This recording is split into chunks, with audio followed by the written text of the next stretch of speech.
Brian Marshall of VNet joining us now on how to spot those AI-generated photos and videos. Good luck with this one. They are so hard to spot. Right. So I said it kind of seems like a fool's errand, right? But we should probably give people some things to look out for. Yes. But we should also always remember that just because you saw it doesn't mean you should believe it. Doesn't mean it's right. Yeah, they're so good anymore. Yeah, they really are. And they've sort of upped the game, right? AI has made it so much easier for the technology to blend a lot of things together. But there are still some telltale signs and things you can look for to try to help you see. So you want to be looking for like their hand movements, right? I'm a big hand talker. Like if their fingers are doing unnatural things while they're talking, or a lot of times the AI will concentrate on the face but miss sort of the appendages. So looking around to see what's going on.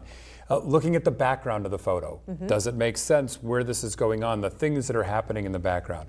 Oftentimes the person will be static and the things in the background will be moving at a very specific rate, right? So makes it seem like it's live, but it doesn't really make sense. It's not jiving. Are there details in the background that are out of whack or sort of distorted? A lot of times when the AI has to try to generate what's going on around you, it'll distort the background picture. And so not looking at the person that's talking, but looking at the background makes it seem like the video is weird, right? That's another thing you can look for.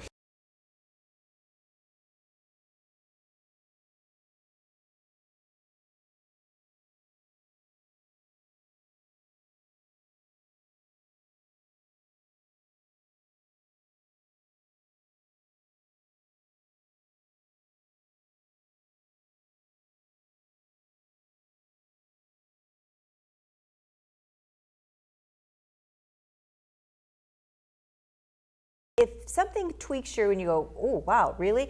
That's when you need to say, I don't know if this is right. I think you can't trust your eyes, you can't trust your ears, but you probably can trust your gut. Right. Right? So if they're suddenly saying something that you really wish they always had say and never did, you're probably projecting that on them. Right. Or if they're saying something that just makes no sense that they would ever do, I would say I would err on the side of giving the benefit of the doubt and then go somewhere to go look, right? MIT has a website. There's places out there where you can get videos verified.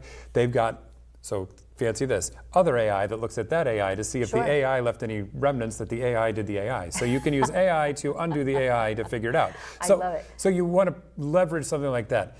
I think the real danger here is just rushing in and thinking, well, I saw it, so it must be true. I saw it on Facebook. I saw it on Instagram. It's got to be true. Yeah. I think somebody, as I was walking out to do this segment, I said, well, the famous person said it. Well, they got famous for a reason, so if they're famous, then it must be true. Well, just because they're famous doesn't mean that, one, it's true, but also doesn't even mean they actually said it. And this isn't, an issue for our viewers who are trying to decipher this, but is this all legal?